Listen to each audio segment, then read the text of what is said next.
Kejaksaan Negeri Jakarta Selatan untuk keadilan dan kebenaran berdasarkan ketuhanan Yang Maha Esa. Replik penuntut umum atas pembelaan terdakwa dan penasihat hukum terdakwa Ferdi Sambo SH SIK MH. Perkara nomor PDM 242-JKT-SL-10-2022. Majelis Hakim yang mulia, saudara penasihat hukum terhormat, dan pengunjung sidang yang kami hormati. Pertama-tama kami panjatkan puji syukur kepada Tuhan Yang Maha Esa atas karunia, taufik, hidayah, dan rahmat-Nya kepada kita semua yang hadir di ruang persidangan ini, di mana pada hari ini Majelis Hakim memberikan kesempatan pada kami selaku tim penuntut umum untuk menanggapi pledoi dari terdakwa Ferdi Sambo SH SIK MH maupun dari penasihat hukum terdakwa Ferdi Sambo SH SIK MH. Sebelum kami membacakan replik atas pledoi dari terdakwa Ferdi Sambo maupun dari penasihat hukum terdakwa, perkenankanlah kami menyampaikan rasa hormat dan ucapan terima kasih yang setulus-tulusnya kepada Majelis Hakim yang menyidangkan perkara ini dengan tekun dan sungguh-sungguh dalam upaya menggali kebenaran material dari perkara ini, di mana Majelis Hakim telah memberikan kesempatan yang seluas-luasnya kepada tim penuntut umum untuk mengungkap fakta-fakta hukum yang ada. Demikian juga kami sampaikan ucapan terima kasih kepada saudara penasihat hukum yang telah menunjukkan semangat, kesungguhan, ketekunan, dan kegigihannya dalam usaha turut serta menegakkan hukum, mencari kebenaran dan keadilan di dalam mendampingi kliennya terdakwa Ferdi Sambo, hingga membuat pledoi mencapai 1.178 halaman. Suatu kenyataan bahwa di dalam persidangan ini terjadi perbedaan persepsi dan argumentasi antara tim penuntut umum dengan penasihat hukum atas atau terdakwa Ferdi Sambo dalam mengungkap fakta hukum mulai dari alat bukti, baik saksi sampai ahli. Hal tersebut kami nilai masih dalam batas-batas kewajaran sebagai manifestasi tanggung jawab masing-masing dalam menggali dan menemukan mutiara-mutiara kebenaran dan keadilan yang didambakan oleh seluruh rakyat Indonesia yang ditegakkan pada peradilan ini. Kepada pengunjung sidang yang kami hormati, tak lupa kami sampaikan penghargaan yang setinggi-tingginya dan terima kasih yang setulus-tulusnya apabila dalam replik atau tanggapan atas pledoi terdakwa Ferdi Sambo dan penasihat hukum yang terlihat adanya perbedaan pendapat, maka hal itu merupakan kewajaran sebagai insan hukum yang menjunjung tinggi keadilan berdasarkan hati nurani.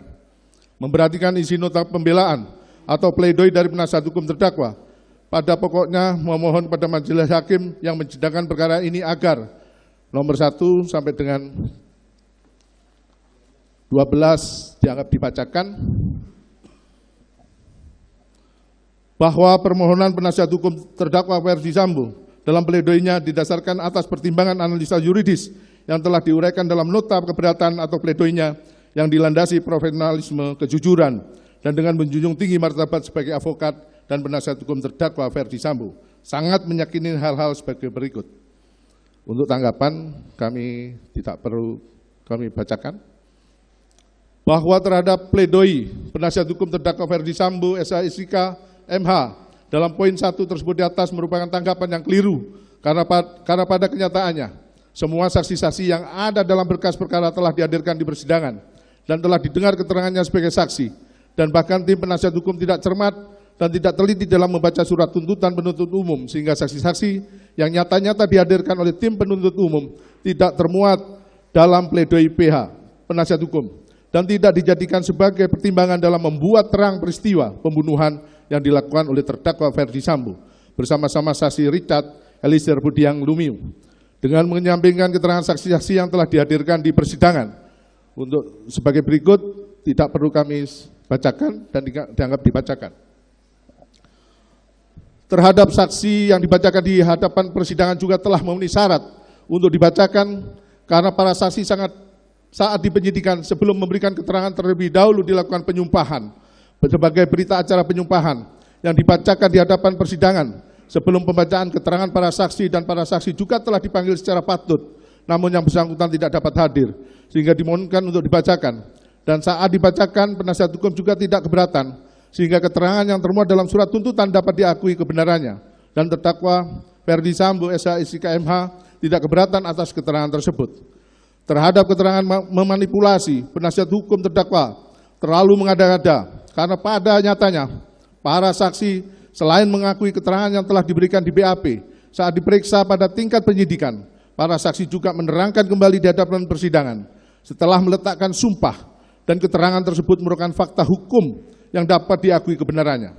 Demikian juga dengan para ahli sebelumnya telah memberikan keterangan pada saat penyidikan yang sebelumnya dilakukan penyumpahan berdasarkan berita acara penyumpahan, dan saat memberikan keterangan para ahli terlebih dahulu meletakkan sumpah sebelum memberikan keterangan, dan para ahli juga tegas menyatakan bahwa keterangan yang ada dalam BAP dalam berkas perkara mencakup keterangan sebagaimana keterangan yang ahli berikan dalam persidangan. Terhadap alat bukti, penasihat hukum terdakwa Ferdi Sambo, SH, SIK, MH juga mengada-ngada seolah-olah memperlihatkan ketidakprofesionalnya karena pada nyatanya semua alat bukti sebagaimana pasal 184 KUHP yang dikemukakan oleh tim penuntut umum di hadapan persidangan nyata-nyata tetap konsisten dan tidak ada perubahan. Lagi-lagi penasihat hukum terdakwa memperlihatkan ketidakprofesionalnya dalam mempertahankan hak kliennya sehingga menyatakan alat bukti yang dikemukakan oleh tim penuntut umum adalah alat bukti yang tidak sah. Padahal nyata-nyata para saksi mengangkat sumpah sebelum memeriksa, memberikan keterangan. Demikian juga halnya dengan ahli serta petunjuk yang ada. Dan terdakwa Ferdi Sambo SH, SIK, MH saat memberikan keterangan mulai dari penyidikan sampai memberikan keterangan di hadapan persidangan didampingi oleh penasihat hukum. Sehingga keterangannya merupakan keterangan yang benar dan merupakan fakta hukum yang dapat diakui kebenarannya. Dan terhadap barang bukti yang dihadirkan di persidangan adalah barang bukti yang sah karena barang bukti tersebut kesemuanya telah dilakukan penyitaan dan telah ditetapkan dalam penetapan penyitaan oleh pengadilan negeri yang berwenang. Untuk itu, sehingga barang bukti itu pun merupakan barang bukti yang sah. Terhadap surat dakwaan dan surat tuntutan yang berdasarkan keterangan dari saksi Richard Eliezer Budiang Lumiu, lagi-lagi penasihat hukum terdakwa Ferdi Sambo SH, SIK, MH memperlihatkan sikap ketidakprofesionalnya dan bahkan tidak mampu mempertahankan hak kliennya, yakni terdakwa Ferdi Sambo. Bahkan penasihat hukum ikut berkontribusi dan mempertahankan kebohongan yang dibangun oleh terdakwa Ferdi Sambo SH, SIK, MH. Jelas-jelas dan nyata yang sudah tidak dapat terbantahkan lagi dan merupakan fakta hukum, terdakwa Ferdi Sambo melakukan persiapan perencanaan sejak di rumah Saguling 3 hingga pelaksanaan eksekusi di rumah Duren 346. Keterangan tersebut merupakan keterangan yang diperoleh dari saksi Richard Eliezer Budiang Lumiu yang membuat terang peristiwa pembunuhan kepada korban Nofriansah Yosua Huta Barat. Hal tersebut juga secara nyata dan pasti diakui oleh penasihat hukum. Hanya saja penasihat hukum terdakwa Ferdi Sambo berusaha untuk tidak mau tahu dan bahkan berusaha untuk memberikan masukan kepada terdakwa Ferdi Sambo demi kepentingan terdakwa Ferdi Sambo dengan tujuan agar perkara tersebut tidak terungkap secara terang. Bahkan penasihat hukum juga ikut proaktif saat dilakukan rekonstruksi, baik di saat penyidikan maupun pada saat pemeriksaan lapangan yang dihadiri oleh Ketua Majelis Hakim yang memimpin penanganan perkara ini. Sehingga patut diduga bahwa peristiwa tersebut nyata-nyata sangat dipahami oleh penasihat hukum terdakwa Ferdi Sambo SH, SIK, MH. Mohon dilanjutkan.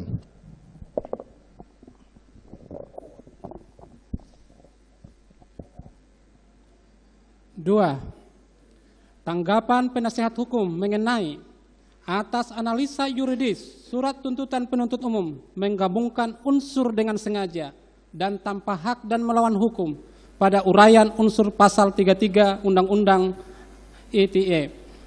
Penasehat hukum terdakwa Ferdi Sambo lagi-lagi tidak profesional karena tidak paham dalam menguraikan unsur-unsur pasal-pasal yang sudah termuat secara limitatif dalam perundang-undangan, secara nyata dan tegas dalam pasal 33 Undang-Undang Nomor 19 Tahun 2006 perubahan atas Undang-Undang Nomor 11 Tahun 2008 tentang informasi dan transaksi elektronik dengan unsur yaitu A. Setiap orang. B. Dengan sengaja dan tanpa hak atau melawan hukum. C. Melawan tindakan apapun yang berakibat terganggunya sistem elektronik dan atau mengakibatkan sistem elektronik menjadi tidak bekerja sebagaimana mestinya. Bahwa sudah jelas dan tegas terdakwa Ferdi Sambo setelah melakukan pembunuhan berencana lalu meminta saksi Hendra Kurniawan dan kawan-kawan untuk melakukan pengecekan CCTV dengan tujuan untuk dimusnahkan. Dan bahkan dalam persidangan yang merupakan fakta hukum hasil rekaman CCTV yang dikehendaki oleh terdakwa Perdisambo dihancurkan, tujuannya agar perkara ini menjadi tidak terang. 3. Tanggapan penasihat hukum mengenai penuntut umum telah berasumsi liar bahwa munculnya kehendak terdakwa untuk membunuh korban setelah terdakwa mendapatkan informasi melalui telepon dari saksi Putri Chandrawati. Penasihat hukum terdakwa Perdisambo keliru bahkan menampakkan fakta persidangan nyata-nyata, jelas dan tegas. Terdakwa Perdisambo dalam persidangan mengemukakan menerima telepon dari saudara Putri Chandrawati dan menyampaikan perbuatan korban Nopriansa Yosua Huta Barat. Atas penyampaian tersebut, terdakwa Perdisambo tidak menggunakan logikanya, sehingga korban Nopriansa Yosua Huta Barat direncanakan untuk dibunuh. Bahkan bekerja sama dengan saudara Putri Chandrawati, saksi Kuat Maruf, saksi Ricky Rijal Wibowo, saksi Richard Eliezer Pudihang Lumiu. Artinya, peristiwa pembunuhan tersebut dikehendaki oleh terdakwa Perdisambo. Hal tersebut sudah tidak terbantahkan lagi, karena kenyataannya terdakwa Perdisambo kerap kali menggunakan akan bertanggung jawab atas peristiwa tersebut. Dalam hal ini merupakan pengakuan secara tersirat maupun tersurat yang juga diyakini oleh penasihat hukum. Akan tetapi penasihat hukum hanya berusaha untuk mengalihkan guna mengaburkan peristiwa yang sudah terang benderang terungkap di depan persidangan. 4. Tanggapan penasihat hukum mengenai terdakwa tidak pernah melakukan penembakan kepada korban. Penasihat hukum terdakwa Perdisambo benar-benar tidak profesional, tidak berpikir konstruktif. Logika berpikirnya terkalahkan oleh omisinya yang berusaha untuk mengaburkan fakta hukum yang sudah terang benderang di hadapan persidangan. Jelas dan nyata-nyata, saksi Richard Eliezer Pudihang Lumiu tegas, jelas, dan tidak diliputi dengan kebohongan menyampaikan bahwa terdakwa Perdisambo mengatakan hajar cat. Bahasa terdakwa Perdisambo dan oleh saksi Richard Eliezer Pudihang Lumiu dengan bahasa woi kau tembak cepat, cepat woi kau tembak. Kemudian saksi Richard Eliezer Pudihang Lumiu menembak korban Nopriansa Yosua Huta Barat dengan menggunakan senjata api jenis Glock 17 hingga terjatuh. Lalu terdakwa Perdisambo menghampiri korban Nopriansa Yosua Huta Barat yang sudah terjatuh dan menggunakan senjata api menembak ke arah korban yang dapat dipastikan bahwa terdakwa Perdisambo ikut menembak. Sehingga apa yang dikemukakan oleh penasihat hukum yang mengacu kepada keterangan saksi Ricky Rijal Wibowo dan saksi Kuat Maruf tidak dapat dijadikan sebagai acuan karena kedua saksi tersebut merupakan anak buah terdakwa Perdisambo yang kerap kali membuat keterangan-keterangan yang tidak jujur bertujuan mengaburkan peristiwa pembunuhan berencana tersebut. 5. Tanggapan penasihat hukum mengenai keterangan Richard Eliezer Pudihang Lumiu yang mengatakan terdakwa menyuruh woi kau tembak cepat, cepat woi kau tembak, merupakan keterangan yang berdiri sendiri dan harus dikesampingkan.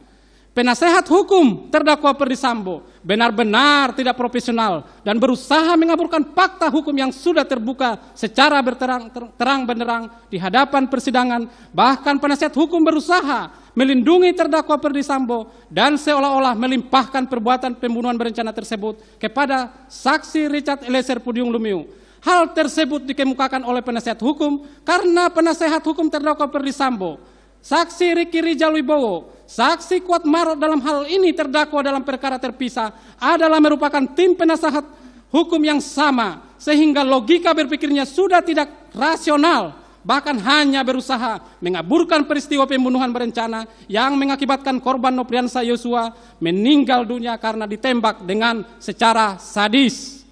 Keterangan saksi Richard Eliezer Pudihang Lumiu yang mengatakan terdakwa Perdisambo menyuruh dan mengatakan woi kau tembak cepat, cepat kau tembak adalah keterangan yang patut diyakini kebenarannya Karena keterangan saksi Richard Eliezer Pudiang Lumiu tersebut selain diberikan di hadapan persidangan di bawah sumpah saat menjadi saksi dan juga memberikan keterangan pada saat diperiksa sebagai terdakwa, dan keterangan tersebut konsisten dan tidak berubah-ubah sehingga keterangannya dapat dibenarkan sebagai fakta hukum. Bahkan keterangan tersebut bersesuaian dengan bukti-bukti berkenaan penembakan dan senjata api yang digunakan secara selongsong peluru yang diperlihatkan di hadapan persidangan ini. 6. Tanggapan penasihat hukum mengenai terdapat 7 versi peristiwa penembakan yang disampaikan Richard Eliezer Pudiang Lumiu yang membuktikan inkonsistensi dalam memberikan keterangan sejak di tingkat penyidikan hingga persidangan, sehingga konstruksi dakwaan dan tuntutan yang dibangun semata-mata hanya berdasarkan keterangan Richard Eliezer Pudiang Lumiu tersebut hanya haruslah dikesampingkan jika tidak bersesuaian dengan alat bukti lainnya. Penasehat hukum terdakwa Ferdy Sambo benar-benar tidak profesional dalam fakta persidangan saat peristiwa penembakan mulai dari direncanakan peristiwa pembunuhan berencana di Rumah Saguling 3 lantai 3 hingga pelaksanaan eksekusi terhadap korban Nopriansa Yosua Huta Barat di rumah dinas Duren 346 yang terlibat langsung hanyalah terdakwa Ferdy Sambo dan saksi Richard Eliezer Pudiang Lumiu yang mengetahui secara pasti peristiwa tersebut. Akan tetapi terdakwa Ferdy Sambo sebagai orang yang merencanakan intelektual dader berusaha mengaburkan fakta dengan cara tidak berterus terang atau tidak jujur. Hal tersebut didukung oleh tim penasihat hukum dalam membela kepentingan terdakwa Ferdy Sambo. Keterangan saksi Ricky Rijal Wibowo dan saksi Kuat Maruf yang dijadikan landasan oleh penasihat hukum merupakan keterangan yang tidak dapat diakui kebenarannya sehingga patut untuk dikesampingkan karena keterangannya mengandung ketidakjujuran dan merupakan pengikut setia terdakwa Ferdy Sambo. Terbukti penasihat hukum terdakwa Ferdy Sambo dan penasihat hukum saksi Ricky Rijal Wibowo dan saksi Kuat Maruf adalah penasihat hukum yang sama dan mempunyai satu pemikiran yang sama sehingga tidak dapat diakui kebenarannya dan patut dikesampingkan. 7. Tanggapan penasihat hukum mengenai kalau benar terdakwa menengok korban akuanon padahal tidak, penuntut umum gagal membuktikan jenis senjata apa yang dipakai terdakwa menembak Yosua Huta Barat. Tanggapan penasihat hukum terdakwa Ferdy Sambo pada poin ini sangat keliru dan tidak benar dalam tanggapannya. Penasihat hukum yang mengikuti persidangan selama ini tidak fokus atau gagal fokus dalam mengikuti persidangan sehingga berpendapat seperti tersebut di atas. Pada fakta yang menyaksikan secara langsung nyata terhadap peristiwa penembakan adalah terdakwa Ferdy Sambo bersama-sama saksi Richard Eliezer Pudiang Lumiu. Meskipun saat peristiwa tersebut terjadi ada saksi Ricky Rijal Wibowo dan saksi Kuat Maruf dan saudara Putri Chandrawati, akan tetapi ketiga orang tersebut dikondisikan seolah-olah tidak mengetahui kejadian peristiwa tersebut. Padahal peristiwa tersebut terjadi di dalam rumah dengan ruangan yang kecil dan satu titik kejadian sehingga sangat tidak masuk akal jika saksi Ricky Rijal Wibowo dan saksi Kuat Maruf, saudara Putri Chandrawati tidak mengetahui peristiwa tersebut. Dan saksi keterangan saksi Richard Eliezer Pudiang Lumiu yang menyatakan jika terdakwa Ferdy Sambo ikut melakukan penembakan dan sepengetahuannya menggunakan senjata Glock milik terdakwa Ferdy Sambo dan menggunakan senjata HS milik korban Nopriansa Yosua Huta Barat. Lalu, apakah tim penasihat hukum dapat dikatakan tidak bisa membuktikan senjata mana dan nomor seri berapa serta siapa pemilik senjata yang digunakan terdakwa Ferdy Sambo untuk menembak korban Nopriansa Yosua Huta Barat? Tentu yang dapat menjawab hal tersebut adalah terdakwa Ferdy Sambo dan saksi Richard Eliezer Pudiang Lumiu sebagai pelaku material karena terlibat secara langsung menembak korban Nopriansa Yosua Huta Barat. Dan dalam hal ini saksi Richard Eliezer Pudiang Lumiu yang dapat diakui keterangannya sebagai keterangan yang benar. Faktanya terdakwa Ferdy Sambo menembak sehingga penembakan yang dilakukan terdakwa Ferdy Sambo patut diduga terlebih dahulu menembak korban Nopriansa Yosua Huta Barat lalu menembak dinding tujuan menciptakan situasi tembak-menembak dengan menggunakan alat. Tentunya alat yang dimaksud adalah senjata api. 8. Tanggapan penasihat hukum mengenai terdakwa terbukti secara sah dan meyakinkan tidak menembak korban Yosua Huta Barat. Asumsi penuntut umum dalam surat tuntutannya paragraf 3 halaman 603, paragraf 1 halaman 644, dan paragraf 2 halaman 684 sampai dengan 685 yang menuduh terdakwa menembak korban harus dikesampingkan yang mengenai 1. Pistol HS tidak digunakan terdakwa untuk menembak korban. 2. Tidak ada saksi yang melihat terdakwa menembak korban. 3. Terkonfirmasi yang menembak dan membunuh korban adalah Richard Eliezer Pudiang Lumiu. Tanggapan penasihat hukum terdakwa Ferdy Sambo pada poin ini sangat keliru dan tidak benar. Fakta sidang terungkap dari keterangan saksi Richard Eliezer Pudiang Lumiu bahwasanya terdakwa Ferdy Sambo ikut menembak dan selain menembak korban Nopriansah Yosua Huta Barat, terdakwa Ferdy Sambo juga menembak dinding guna menciptakan situasi tembak-menembak agar menciptakan alibi terjadi tembak-menembak. Hal tersebut jelas tegas jika terdakwa Ferdy Sambo menggunakan senjata api untuk merampas nyawa korban Nopriansah Yosua Huta Barat. 9. Tanggapan penasihat hukum mengenai kalaupun penuntut umum hendak memposisikan terdakwa sebagai aktor intelektual dalam perkara aku, satu-satunya kualifikasi yang paling tepat adalah sebagai outlocker yang tidak didakwakan oleh tim penuntut umum. Tanggapan penasihat hukum terdakwa Ferdy Sambo pada poin ini sangatlah keliru dan tidak benar. Penasihat hukum rupanya tidak fokus atau gagal fokus, sehingga mengemukakan jika terdakwa Ferdy Sambo sebagai outlocker penganjur. Dalam fakta di persidangan jelas dan tegas, terdakwa Ferdy Sambo adalah orang yang menghendaki pembunuhan terdakwa korban Nopriansah Yosua Huta Barat, sehingga merancang cara menghabisi nyawa korban Nopriansah Yosua Huta Barat. Terbukti di hadapan persidangan dari keterangan saksi Ricky Rijal Wibowo, saksi Richard Eliezer Pudiang Lumiu, dan keterangan terdakwa Ferdy Sambo sendiri menerangkan terlebih dahulu memanggil saksi Ricky Rijal Wibowo dan menanyakan membackup terdakwa Ferdy Sambo lalu meminta untuk menembak korban Nopriansah Yosua Huta Barat. Dalam hal ini saksi Ricky Rijal Wibowo mengetahui kehendak terdakwa Ferdy Sambo untuk membunuh korban Nopriansah Yosua Huta Barat.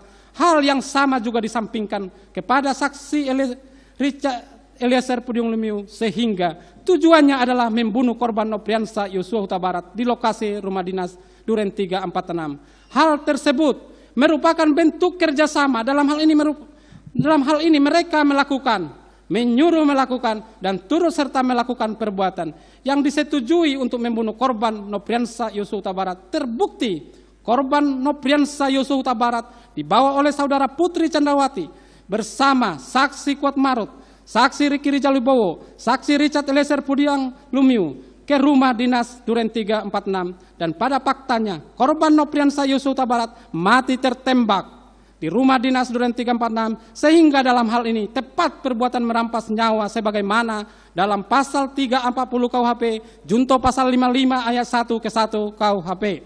10. Tanggapan penasihat hukum mengenai keterangan ahli hukum pidana dan ahli kriminologi yang dihadirkan oleh tim penuntut umum harus dikesampingkan yang paling tepat karena analisis yang diberikan hanya bersandar pada kronologis perkara yang diberikan oleh penyidik. Tanggapan penasihat hukum terdakwa Ferdy Sambo pada poin ini sangatlah keliru dan tidak benar. Para ahli dalam hal ini sudah tepat dalam keterangannya dan apa yang dikemukakan adalah pendapat yang berdasarkan keahliannya dan kompetensinya. Para ahli tidak mengada-ngada dalam memberikan pendapatnya. Rangkaian cerita kronologis yang diperoleh dari keterangan saksi Richard Eliezer Pudiang Lumiu adalah kronologis yang benar dan bersesuaian dengan bukti-bukti yang lain yang telah dihadirkan di persidangan, sehingga pendapat ahli dalam surat tuntutan penuntut umum adalah tepat dan benar, merupakan fakta hukum yang patut diakui kebenarannya. 11. Tanggapan penasihat hukum mengenai penuntut umum berasumsi dalam surat tuntutannya menyatakan bahwa perbuatan saksi Putri Candrawati menelpon terdakwa pada tanggal 8 Juli 2002 merupakan asal muasal kehendak untuk berbuat sesuatu sampai dengan 19. Langsung dianggap dibacakan. Langsung kami baca tanggapan penuntut umum bahwa tanggapan penasihat hukum terdakwa Ferdy Sambo pada poin 13 sampai dengan poin 19 merupakan tanggapan yang keliru dan tidak benar. Penasihat hukum benar-benar tidak profesional, tidak fokus atau gagal fokus dalam mengikuti persidangan yang panjang tersebut. Terkesan tidak mempertahankan hak-hak hukum dari kliennya, yakni terdakwa Ferdy Sambo. Yang didampinginya, bahkan penasihat hukum terkesan menjerumuskan terdakwa Ferdy Sambo sehingga tersesat dalam memberikan keterangan karena bertujuan akan mengaburkan fakta hukum yang sebenarnya, bahwa selama dalam pembuktian perkara ini dari beberapa saksi yang sangat penting, jelas dan tegas, rangkaian peristiwa terungkap dengan terang benderang dari keterangan saksi Ricky Rijal Wibowo, Saksi Kuat Maruf, Saksi Richard Eliezer Pudiang Lumiu, Saudara Putri Candrawati didukung dengan Saksi Ajam Romel, Saksi Prayogi, Saksi Hendra Kurniawan, Saksi Agus Nur Patria, Saksi Arif Rahman Arifin, Saksi Bakuni Ibowo, Saksi Cut Purwanto, Saksi Infat Widianto, kesemua keterangannya bersesuaian sebagaimana fakta hukum yang telah termuat dalam surat tuntutan penuntut umum yang telah dibacakan di hadapan persidangan pada hari Selasa tanggal 17 Januari 2023. Tanggapan penasihat hukum mengenai tanggapan tim penasihat hukum atas dakwaan ke-1 primer dengan unsur-unsurnya. Dari poin 20 sampai 28 dianggap dibacakan, langsung kami kepada tanggapan. Bahwa tanggapan penasihat hukum terhadap terdakwa Ferdi Sambo pada poin 20 sampai dengan poin 28 tidak perlu tim penuntut umum tanggapi karena telah termuat dengan jelas dan tegas dalam uraian analisa yuridis dalam surat tuntutan penuntut umum mulai dari halaman 553 sampai dengan halaman 749. Bahwa dalam tuntutan tim penuntut umum, terdakwa Ferdi Sambo dinyatakan telah terbukti secara sah dan meyakinkan melakukan tindak pidana pembunuhan berencana secara bersama-sama sebagaimana dakwaan ke-1 primer melanggar pasal 340 KUHP, junto pasal 55 ayat 1 ke-1, dan pertama primer melanggar pasal 49 junto pasal 33 Undang-Undang Nomor 19 Tahun 2016 tentang perubahan atas Undang-Undang Nomor 11 Tahun 2008 tentang informasi dan transaksi elektronik junto pasal 55 ayat 1 ke-1 KUHP. 29. Tanggapan penasihat hukum mengenai sekalipun tim penasihat hukum berpendapat terdakwa tidak terbukti secara sah dan meyakinkan, namun apabila majelis hakim berpendapat lain, kami perlu menyampaikan hal-hal yang meringankan yang sepatutnya diperhatikan dan dipertimbangkan oleh majelis hakim yang terhormat dalam memutus perkara pidana aku. Permohonan penasihat hukum terdakwa Ferdi Sambo dalam hal ini patut dikesampingkan karena meskipun terdakwa Ferdi Sambo selama di persidangan bersikap sopan, akan tetapi terdakwa Ferdi Sambo melakukan pengingkaran dalam pledoi penasihat hukum maupun pledoi yang dikemukakan oleh terdakwa Ferdi Sambo sendiri. Faktanya, terdakwa Ferdi Sambo dalam setiap pemeriksaan saksi-saksi dan ahli mengakui dan menyatakan akan bertanggung jawab atas peristiwa terbunuhnya korban Nopriansa Yosua Huta Barat. Akan tetapi, pada kesempatan lain, terdakwa Ferdi Sambo melakukan pengingkaran terhadap peristiwa terbunuhnya korban Nopriansa Yosua Huta Barat. Kalaupun benar terdakwa Ferdi Sambo tulus dan ikhlas bertanggung jawab, maka terdakwa Ferdi Sambo akan memberikan keterangan yang sebenarnya dan tidak berbelit-belit dalam mengungkap peristiwa yang mengakibatkan terbunuhnya korban Nopriansa Yosua Huta Barat. Bahwa oleh karena semua dalil penasihat hukum terdakwa Ferdi Sambo tidak berdasarkan hukum dan tidak terbukti, maka kami tim penuntut umum memohon kepada Ketua Majelis Hakim yang memeriksa dan mengadili perkara atas nama terdakwa Ferdi Sambo agar mengesampingkan dalil-dalil yang dikemukakan oleh dalam pledoinya dan menyatakan terdakwa Ferdi Sambo terbukti secara sah dan meyakinkan melakukan tindak pidana pembunuhan berencana secara bersama-sama sebagaimana dakwaan ke-1 primer melanggar pasal 340 KUHP junto pasal 55 ayat 1 ke-1 dan pertama primer melanggar pasal 49 junto pasal 33 Undang-Undang Nomor 19 2006 tentang perubahan atas Undang-Undang Nomor 11 Tahun 2008 tentang informasi dan transaksi elektronik junto pasal 55 ayat 1 ke-1 KUHP. Bahwa pada kesempatan yang sama terdakwa Ferdi Sambo juga mengajukan nota pembelaan secara pribadi dan dalam pembelaannya terdakwa Ferdi Sambo membuat pengakuan menyusun skenario seolah-olah peristiwa penembakan yang dilakukan oleh saksi Richard Eliezer Pudiang Lumiu.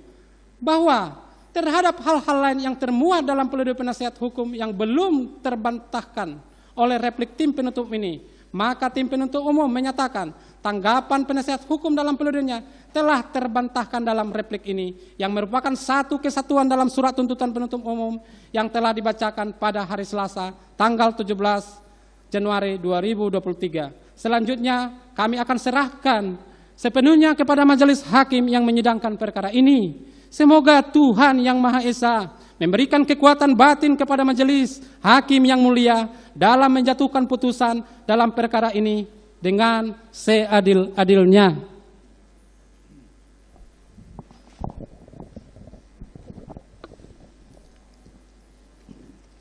Berdasarkan keseluruhan uraian tersebut di atas, kami, tim penuntut umum dalam perkara ini berpendapat bahwa pledoi tim penasihat hukum haruslah dikesampingkan. Selain itu, uraian-uraian pledoi tersebut tidaklah memiliki dasar yuridis yang kuat yang dapat digunakan untuk menggugurkan surat tuntutan tim penuntut umum. Berdasarkan hal-hal tersebut di atas, penuntut umum memohon kepada majelis hakim yang memeriksa dan mengadili perkara ini untuk 1. Menolak seluruh pledoi dari tim penasihat hukum terdakwa Ferdi Sambo. 2. Menjatuhkan putusan sebagaimana diktum tuntutan penuntut umum yang telah dibacakan pada hari Senin tanggal 16 Januari, pada hari Selasa tanggal 17 Januari 2023. Demikian replik tim penuntut umum atas pledoi tim penasihat hukum terdakwa Ferdi Sambo yang telah kami bacakan dalam persidangan hari ini, Jumat tanggal 27 Januari 2023. Selanjutnya, kami menyerahkan sepenuhnya kepada majelis hakim yang mulia untuk memutuskan perkara ini dengan seadil-adilnya. Sekian, terima kasih.